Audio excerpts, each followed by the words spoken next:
Terça-feira aqui no Falando Nisso é dia de garantir os seus direitos e hoje recebendo com muito carinho o advogado João Badari, tirando as nossas dúvidas sobre pensão por morte. Muitas vezes a pessoa tem direito, não sabe se tem ou não, então a gente vai participar ao vivo, que você pode fazer sua pergunta ao vivo, tanto pelo Face, pelo WhatsApp, mas olha, o importante também, e acho que toda mulher e homem tem direito de se sentir bem com o corpo, né? Tá chegando calorzão de verdade, né? Quer os melhores tratamentos para ficar mais linda, mais lindão neste verão? Então você encontra na Silhouettes Estética, que fica em São José dos Campos e faz parte de uma rede com mais de 90 unidades no Brasil. São mais de 500 mil clientes atendidos em 6 anos. Olha que legal. Profissionais especializados com mais de 40 tratamentos para tratar celulite, mulherada, gordura localizada, flacidez e estrias, além de tratamentos faciais. Você pode fazer revitalização, peeling, entre tantas outras coisas. E a grande novidade desse verão, pega essa, hein? É o Selos Choque, a revolução no tratamento para celulite,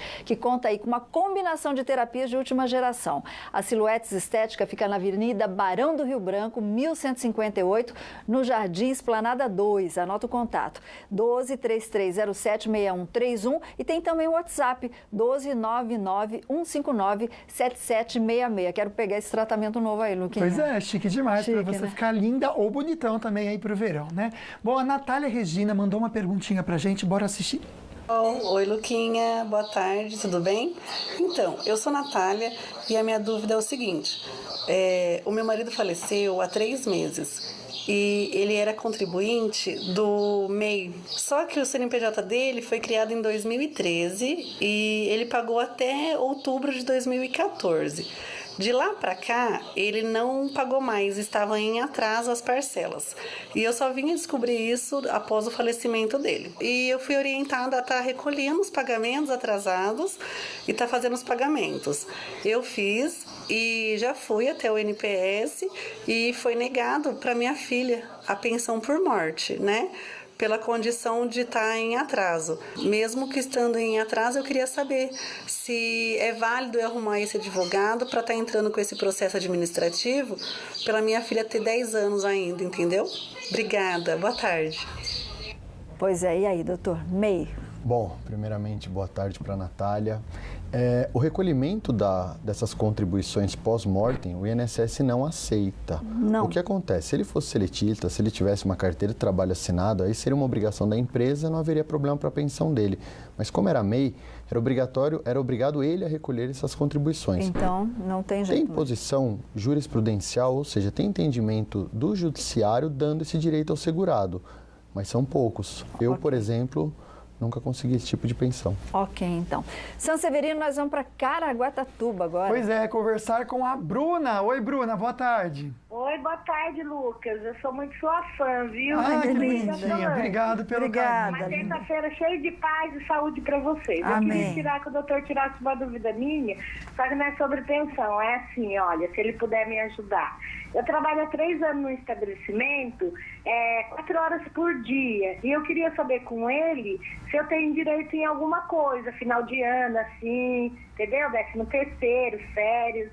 Eu queria saber se ele poderia me ajudar tirando minha dúvida. Bom, como você trabalha todos os dias, você tem uma relação que acontece, todos os dias você tem que cumprir um horário, você tem uma subordinação, tem um chefe, você então tem direito a todas as garantias trabalhistas de um empregado normal. Tem garantia. Sim. Tem os direitos, né?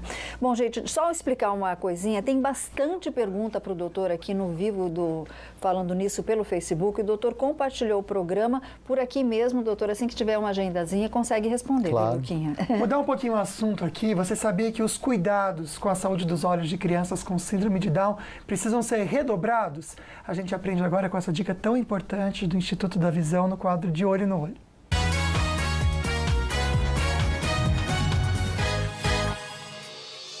Olá, eu sou a doutora Cristiana, médico oftalmologista do Instituto da Visão, especialista em oftalmopediatria e estrabismo, e hoje no quadro de Olho no Olho vamos falar sobre síndrome de Down. A síndrome de Down é uma doença genética que tem várias consequências na formação das estruturas oculares. O mais frequente, quando o bebê nasce, a gente pode encontrar a obstrução do canal lacrimal. A criança com síndrome de Down e obstrução do canal lacrimal, ela vai apresentar o tempo inteiro lacrimal lacrimejamento, pode apresentar o olho remelando e muitas vezes isso acaba sendo confundido com uma infecção como a conjuntivite. De um modo geral, ela tende a se resolver ao longo do primeiro ano de vida, mas existem casos onde a gente precisa fazer uma sondagem da via e às vezes até uma cirurgia para a recriação dessa via se ela não foi formada completamente. Outra coisa que a criança pode nascer com alteração é a catarata congênita. É uma alteração da estrutura do cristalino, que é uma lente que a gente tem dentro do olho, e isso afeta a visão da criança, precisa ser tratado imediatamente. Em relação à catarata congênita, também é um tratamento cirúrgico que é realizado de preferência ainda nos 2 a 3 primeiros meses de vida. Uma outra doença que é muito comum na criança com síndrome de Down é o estrabismo. A criança pode apresentar aquele desvio que é o olhinho virado para dentro, em direção ao nariz. Esse tratamento pode ser feito de forma clínica, com óculos e tampão, e em alguns casos também cirúrgico. Cerca de mais ou menos 80% de todas as crianças com síndrome de Down, em alguma etapa da vida elas vão precisar do uso de óculos. E geralmente eles têm uma graduação mais alta do que na população em geral. Em relação ao grau, isso vai acontecer ao decorrer da infância, então a criança precisa ser avaliada a cada 1 ano, em casos extremos a cada 6 meses, e de acordo com como ela vai desenvolvendo o olho, a gente vai tratando, colocando óculos, e às vezes se ela tem alguma diferença da visão entre os olhos, também pode ser necessário o uso de tampão. Então você, papai e mamãe, que tem um filho com síndrome de Down, e se ele nunca foi avaliado por um oftalmologista, procure o atendimento médico, leve a uma consulta de rotina, que você pode prevenir muitas alterações da visão do seu filho. Essa foi mais uma dica do quadro de Olho no Olho. Até a próxima!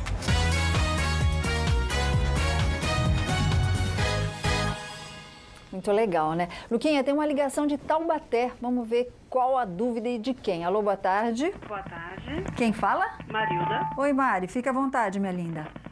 No meu caso, são 2 dúvidas em relação à pensão por morte. Eu tive uma filha, não era casada com essa pessoa, ela foi embora, e quando ela faleceu, foi passado para mim meio salário da pensão, porque a esposa atual, no caso, convivia com a pessoa atual, né, também não é casada, ficou com a outra metade. Só que ela também já recebe o benefício do ex-marido. Minha filha hoje tem 19 anos, então a pergunta esse benefício por morte poderia ter sido dado para 2 pessoas, no caso uma pessoa que já tem pensão do ex-marido e a minha filha, e se hoje a pensão é da minha filha ou é minha? Bom, vamos lá. Essa pessoa, será que ela recebia uma pensão por morte também? Porque se ela receber a pensão por morte, ela não pode acumular as 2 coisas, não 2 pode. pensões. Não, mas talvez seja de um filho dele, um outro filho desse outro casamento, dessa outra convivência. Então, poderia haver a pensão para os 2 filhos, sem problema algum. Para a esposa, não. Para a esposa, não, porque ela não pode acumular pensões por morte. Ela pode até ter uma pensão por morte e uma aposentadoria, porém 2 pensões por morte, não. E agora ela quer saber também se o benefício poderia ser para ela. Para ela é se ele devia pensão alimentícia. Aí a pensão por morte pode ir para ela, ou seja, se ela tinha dependência econômica daquele falecido esposo. Ok, gente, a gente sabe que o direito, né, ele é muito amplo. Então, qualquer dúvida que você tenha também, Ordem dos Advogados do Brasil, Defensoria Pública, que geralmente fica do lado dos fóruns, viu, Luquinha? Pode dar orientação de graça. Solange, a gente sabe que precisa ter muito cuidado quando vai para a capital, né, gente? Dói, mas olha, né? Quem mora em São Paulo, quem foi para São Paulo, o cuidado tem que ser triplicado. Uma onda de assaltos assusta moradores no Morumbi. Um grupo armado fez mais um arrastão em uma rua do bairro e apavorou motoristas que passavam pelo local. A gente tem as imagens. Desde o início do ano, já foram aí quase 2.000 roubos na região. E eles fazem tudo com uma frieza e com uma calma também. E tem um cara que está com metralhadora. Olha lá, metralhadora. E eles vão parando. Todo carro que vai entrando ali... Eles vão parando e vão tirando as coisas do carro. Esse daí conseguiu passar ainda, foi corajoso. Mesmo com a arma apontada para ele, foi corajoso. Mas o taxista não conseguiu. Esse não, tem um taxista, tem um ônibus. Tem até ônibus depois, né, Sol? Olha isso. É realmente muito cena... ousadia, não dá para acreditar, né? Aqui do lado da gente, então cuidado triplicado. Isso é reflexo de uma lei penal que não funciona no Brasil. Porque se tivesse cadeia de verdade, sem soltar, inclusive político brasileiro, isso não estaria acontecendo. E não vai me falar que é reflexo de desemprego. Não é. Que quem quer consegue viver bem de maneira honesta, né? É também safadeza do ser humano que vamos combinar, né? Bom, você quer deixar seu móvel usado com cara nova, novinha, aliás? A gente tem um quadro tão bacana daqui a pouquinho, mas antes do break, é claro que tem muito carinho. Boa tarde, gente linda. Um abraço para vocês. Eu amo o programa de vocês. Beijo.